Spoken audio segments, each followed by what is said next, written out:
Hi guys, this is Marvin from shopsadapage.com and today we're going to do an unboxing and review of the JBL T450 headphones. Let's get to it.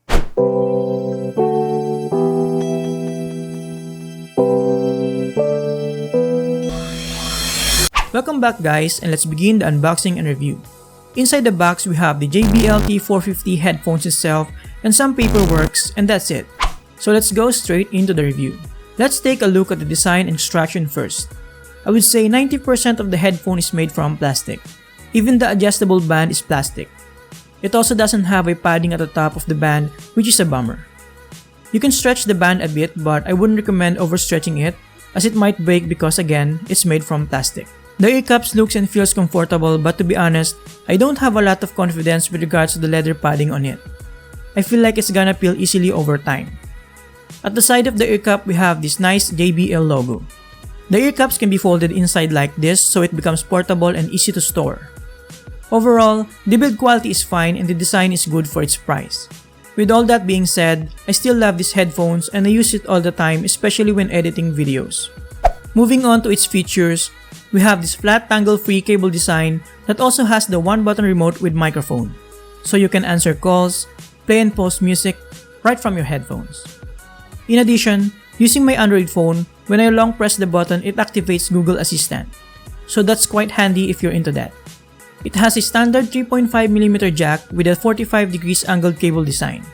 I mentioned earlier that the overall construction is made from plastic, and that comes with a benefit as well. The headphone is light, portable, and the comfort level is actually pretty nice even without the headband padding. My only gripe when it comes to comfort, and I guess it applies to all on-ear headphones, is that it heats up my ears after a certain period of time. The headphones fits perfectly in my head, and I feel confident that it will be stuck in my head during headbanging music listening. That leads us with regards to its amazing sound quality. Let's do a quick sound test so you can have an idea how it sounds.